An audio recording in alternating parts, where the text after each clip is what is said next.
जनक जनक तोरी बाजे पायलिया, जनक जनक तोरी बाजे पायलिया, प्रीत के गीत सुनाए पायलिया, जनक जनक तोरी बाजे पायलिया, जनक जनक तोरी बाजे पायलिया, प्रीत के गीत सुनाए पायलिया, जनक जनक तोरी बाजे पायलिया, जनक जनक तोरी बाजे पायलिया।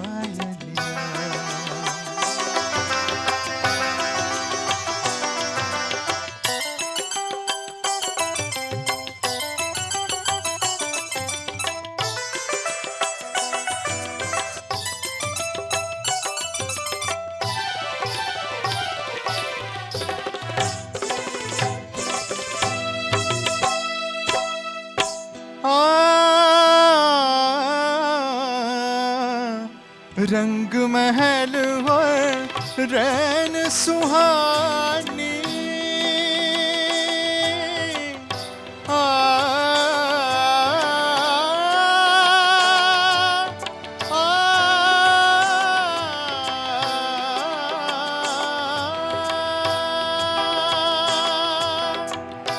रंग महल और रैन सुहानी, छम छम नाचे मस्त जवानी, मैं लहरों में खोया जाऊं, मैं लहरों में खोया जाऊं, ऐसी धूम मचाए पायलिया, जनक जनक तोरी बाजे पायलिया, जनक जनक तोरी बाजे पायलिया, प्रीत के गीत सुनाए पायलिया, जनक जनक तोरी बाजे पायलिया, जनक जनक तोरी बाजे पायलिया, जनक जनक तोरी, जनक जनक तोरी बाजे पायलिया,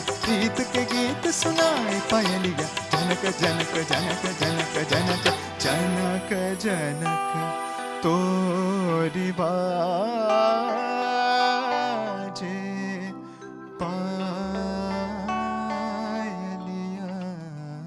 હેલો ફ્રેન્ડ્સ, S2G2 એટલે કે સંગીત સરગમ ગીત ગોષ્ઠીમાં આપનું ખૂબ ખૂબ સ્વાગત છે. હું ડૉક્ટર પાર્થ ઓઝા વેલકમ કરું છું તમને. નૃત્ય, ડાન્સ, એક બહુ સિમ્પલ વાત કરીએ. જ્યારે આપણું મન ખૂબ પ્રફુલ્લિત હોય ને, ખૂબ આમ આનંદિત હોય, મજા પડી જાય ને, ત્યારે એ મન મસ્તીમાં ગાવા લાગે છે. અરે આપણે ગાવા લાગીએ છીએ, મોજમાં આવી જઈએ છીએ. પણ જો આ આનંદનો ઉભરો શમે નહીં તો? આનંદનો ઉભરો જો આમને આમ આવ્યા કરે, અરે તો વ્યક્તિ નૃત્ય કરવા લાગે છે, ડાન્સ કરવા લાગે છે. જી હા, જેમ સંગીત એક બહુ જ સરસ એક્સપ્રેશનનું માધ્યમ છે, તેમજ ડાન્સ, નૃત્ય એ આપણા ઇમોશન્સની અભિવ્યક્તિ કરાવે છે. તમે એટલા બધા સ્માર્ટ છો ને દર્શક મિત્રો, તમને એ ખ્યાલ આવી જ ગયો હશે, તમને એનો અંદાજ આવી જ ગયો હશે કે આજના જે આપણા સેલિબ્રિટી ગેસ્ટ છે એ એવી કલાને વારસામાં લઈને આવ્યા છે. જી હા, નૃત્ય, ડાન્સ. તો આજના આપણા સેલિબ્રિટી ગેસ્ટને હું S2G2 પર ખૂબ ખૂબ વેલકમ કરું છું. મહાન નૃત્યકારો, world famous, internationally famous dancers Maulikbhai Shah, Ishiraben Parikh. Please sir, ma'am, welcome to S2G2.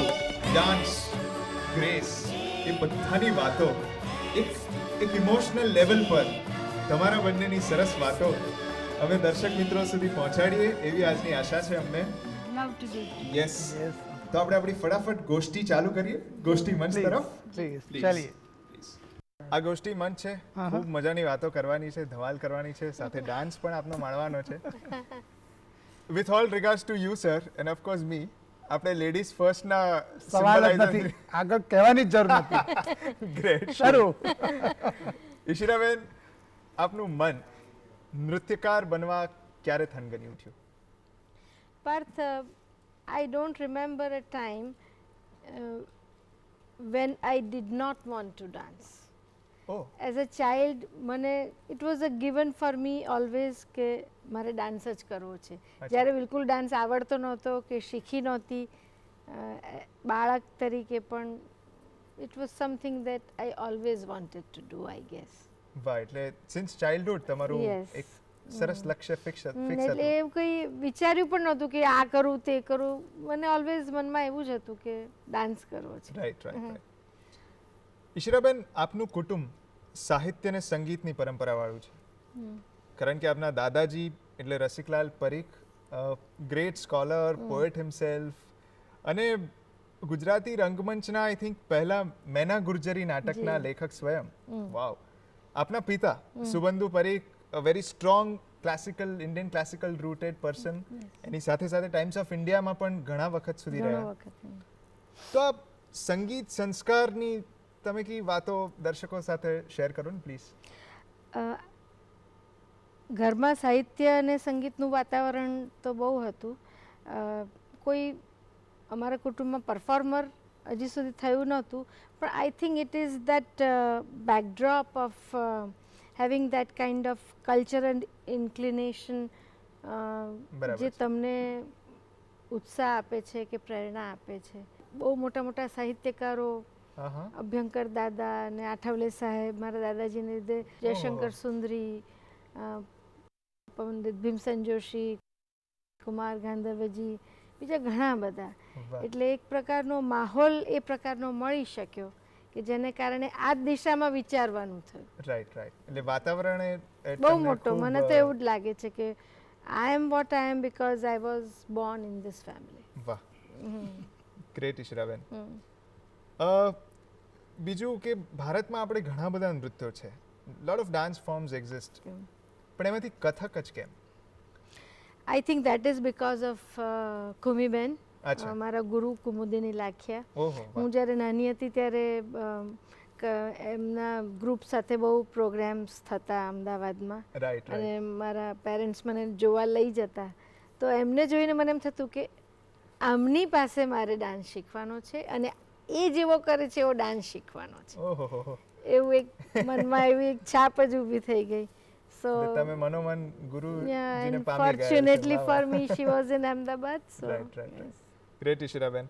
અને આપનું જે કથક ફોર્મ છે, જેમ સંગીતમાં ઘરાના હોય છે એમ કથકમાં પણ એનું બાયફર્કેશન હોય છે. એટલે લખનઉ ઘરાના કહી લખનઉ શકીએ ઘરાના આપણે.